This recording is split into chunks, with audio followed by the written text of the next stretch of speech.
نکلنے کا حوصلہ عام سنی نوجوان کو ملتا ہے انہی چہروں سے۔ اللہ تبارک و تعالی اقبال بلند فرمائے۔ اور آج کی محفل کی بڑی عظیم رونق تھے حضور سیدی و سندی مرشدی امین ملت ادام اللہ فیوزہ، لیکن حضرت کی طبیعت کی علالت کی وجہ سے، ناساز ہونے کی وجہ سے حضرت تشریف نہیں لائے، اور انشاءاللہ ہم امید کرتے ہیں کہ بہت جلدی اس علاقے میں حضرت کو ہم دیکھیں گے انشاءاللہ۔ میلاد مبارکہ کا پربہار موسم ہے، ربیع الاول شریف، یہ جلسے جلوس کا مہینہ ہم سنیوں کے درمیان کہلاتا ہے۔ اور میرے عزیزو، یہ قسمت کی بات ہے، میلاد میلاد میلاد ایک لفظ سب جگہ مشہور ہے، اور میلاد کوئی ایک نئی چیز نہیں، میلاد تو پیدائش کو کہتے ہیں، پیدائش کو کہتے ہیں۔ لیکن نبی پاک صلی اللہ تعالی علیہ وسلم کے ساتھ میلاد کا لفظ ہو جاتا ہے تو وہ صرف پیدائش نہیں، وہ عید میلاد ہوتی ہے، پیدائش کی خوشی بھی ہے ساتھ میں، ہر ایک کے لیے نہیں ہے، نبی پاک صلی اللہ علیہ وسلم کی ولادت کے ساتھ۔ مجھے آپ یہ بتاؤ، جو اس موسم میں کیڑے مکوڑے باہر نکل کر کے میلاد پر شرک اور بدعت کے فتوے لگاتے رہتے ہیں، ان سے پوچھو ہوتا کیا ہے میلاد میں؟ ذکر رسول پاک ہی تو ہے، نبی پاک صلی اللہ تعالی علیہ وسلم کا ذکر کرنا، اس کے لیے تمہارے باپ داداؤں سے پرمیشن لینے کی ضرورت ہے؟ اللہ کریم جس کے ذکر کو قرآن پاک میں یوں فرماتا ہے وَرَفَعْنَا لَكَ ذِكْرَكَ، اور قرآن پاک آغاز سے اخیر تک قرآن ہے، نعت مصطفیٰ محبوب کے بیان کا کیسا انوکھا ڈھنگ ہے۔ ایک بات یاد رکھو میرے عزیزوں، ابھی میں دیکھ رہا تھا کوئی پڑوسی ملک کا ایک مولوی صاحب جو میلاد مصطفیٰ صلی اللہ علیہ وسلم کے متعلق سوال کیا جا رہا ہے تو دل کا کوڑ باہر نکل آتا ہے، نہیں ناجائز ہے، یہ کہیں ہے نہیں۔ سامنے والے نے کہا کہ سنا ہے، سنی لوگ جواب میں کہتے ہیں کہ مکہ میں حضور پیدا ہوئے تھے تو مکہ والوں نے میلاد نہیں منائی، اس لیے کہ کفار و مشرکین تھے جب حضور وہاں پیدا ہوئے تھے، لیکن جب مدینہ طیبہ تشریف لے گئے تھے تو مدینہ والوں نے دف بجا کر کے حضور کا استقبال کیا تھا، حضور کی آمد کا شاندار استقبال کیا تھا۔ تو سنی لوگ یہ کہتے ہیں کہ ہم مدینہ والوں کے نقش قدم پر چلتے ہیں۔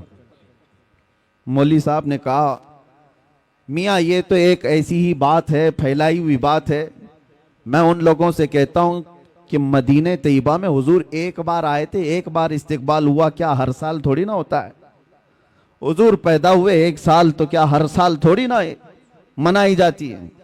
جبکہ اس کمبخت مولوی صاحب کو یہ نہیں پتا ہر سال آزادی کے موقع پر خود بھی کھڑا ہوتا ہے، پورے ملک کی آزادی کی خوشیوں میں بچوں کو بھی جھنڈے لے کر کھڑا ہوتا ہے۔ ہم ان سے پوچھتے ہیں تمہارا ملک ایک بار آزاد ہوا تھا کہ ہر سال آزاد ہوتا ہے؟ ایک ہی بار ہوا تھا، لیکن اس کی یادگار تو مناتے ہو۔ یہاں پر کوئی ان کو جواب نہیں ہے، اس کو یہ کہتے ہیں کہ نہیں یہ تو ایک دنیاوی معاملات ہے، اس کو دین پر قیاس نہ کرو۔ ان کے گھر میں چور بیٹا پیدا ہو، پتہ ہی نہیں اس کا مستقبل کیا ہونے والا ہے، پتہ ہی نہیں ہے، بڑا ہو کر کے ڈاکو بنے گا کہ ڈاکٹر بنے گا معلوم نہیں، لیکن برتھ ڈے ہر سال اس کا ہونا چاہیے، کیک بھی بڑا لاؤ، مٹھائیاں بھی لاؤ، لوگوں کو دعوتیں بھی دو۔ سب کے گھر اس سے آج کل بچے کسی کے نہیں ہیں، ہو سکتا ہے کسی کے ہاں تھوڑا کسی کے ہاں زیادہ، لیکن منا رہے ہیں سب۔ ایک ٹرینڈ نہیں ہے برتھ ڈے منانے کا، تم نہیں بھی مناؤ تو بچے تمہاری گردن پہ چڑھ کے پوچھتے ہیں میرا برتھ ڈے ہے کیوں نہیں منا رہے ہو؟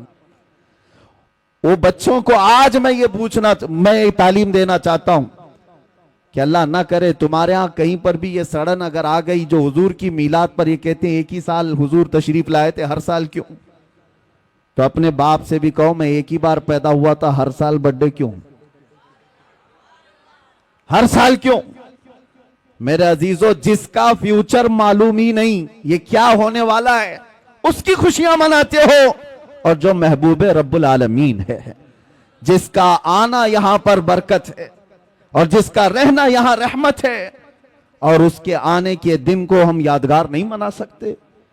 دوسری ایک اور بات، پھیلائی جاتی ہے، یہ اس لیے کہ کنفیوژن میں دور کرنا چاہتا ہوں. سنی لوگ بیچارے ایسے بوچھار آ جاتے ہیں تو پریشان ہو کر کے کہتے ہیں ایسا ہے کیا، کیونکہ علم سے واسطہ کم رہتا ہے.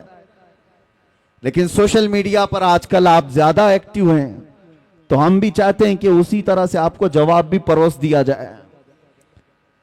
ایک چیز اور پھیلائی جاتی ہے کہ 12 ربیع الاول کو تم تو حضور کی ولادت کی خوشی مناتے ہو، جلوس نکالتے ہو، تمہیں یہ نہیں معلوم سنیوں کہ حضور کا اس دن انتقال بھی ہوا تھا، حضور اس دن دنیا سے رخصت بھی ہو گئے تھے. تو غم ہونا چاہیے جو صحابہ کو اتنا غم تھا. صحابہ تھوڑی نہ خوشیاں منا رہے تھے، حضور کے جانے کا دن ہے. کیا عجیب چیز کے ذریعے سے لوگوں